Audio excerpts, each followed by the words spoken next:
ନମସ୍କାର, ମୁଁ ବିମଳା ପଲ୍ଲାଇ ଆପଣମାନଙ୍କୁ ଦୀପରୁ ଦୀପାବଳି ଚ୍ୟାନେଲକୁ ସ୍ୱାଗତ।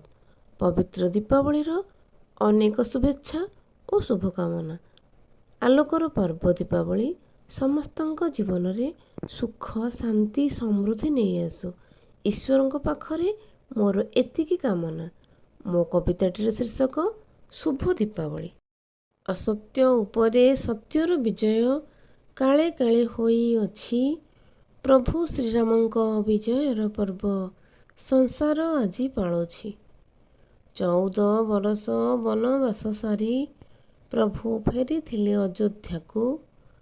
ଅଯୋଧ୍ୟାବାସୀଙ୍କ ଆନନ୍ଦର ପର୍ବ ଶୁଭ ଦୀପାବଳି କୁହାଯାଏ ତାହାକୁ। ଅମାବାସ୍ୟାର ଏ ଅନ୍ଧାର ରଜନୀ ଦିଶୁଅଛି ଆଲୋକିତ। ଧାଡ଼ି ଧାଡ଼ି ଦୀପ ବାଣ ଆଲୋକରେ ହୋଇଅଛି ସୁସଜ୍ଜିତ।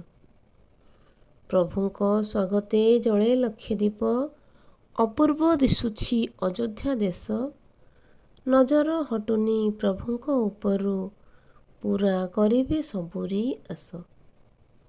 ନାଲି ନେଳି ପୁଷ୍ପ ରଙ୍ଗ ମୁରୁଜରେ ଆଲୋକେ ସଜା ତୋରଣ।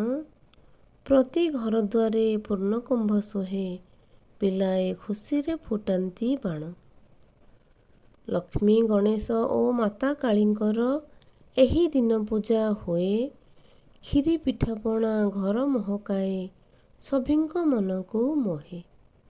କାଉଁରିଆ କାଠି ହାତରେ ଧରି, ବଡ଼ ବଡ଼ୁଆଙ୍କୁ ସ୍ମରଣ କରି, ମୋ ଗାଁରେ ଶ୍ରାଦ୍ଧ ଆଜି ବି ହେଉଛି। ଅତୀତ ସଂସ୍କୃତି ବଞ୍ଚି ରହିଛି। ଅନ୍ଧକାର ସବୁ ଦୂର କରିଦେବା ଆଲୋକର ଦୀପ ଜାଳି। ରଙ୍ଗ ବିରଙ୍ଗର ରଙ୍ଗର ପସରା ଆଣିଅଛି ଦୀପାବଳି। ଭୁଲି ଯାଇ ସବୁ ମାନ ଅଭିମାନ, ବାନ୍ଧିବା ସ୍ନେହ ବନ୍ଧନ। ଦୀପାବଳିର ଏ ଶୁଭ ଅବସରେ ହାର୍ଦ୍ଦିକ ଅଭିନନ୍ଦନ। ହାର୍ଦ୍ଦିକ ଅଭିନନ୍ଦନ। ଧନ୍ୟବାଦ। ଆପଣମାନଙ୍କୁ ଯଦି କବିତାଟି ଭଲ ଲାଗୁଥାଏ ତେବେ ଭିଡ଼ିଓଟିକୁ ଲାଇକ୍ କମେଣ୍ଟ କରିବାକୁ ଭୁଲିବେ ନାହିଁ। ଚ୍ୟାନେଲରେ ନୂଆ ଥିଲେ ସବସ୍କ୍ରାଇବ୍ କରିଦିଅନ୍ତୁ।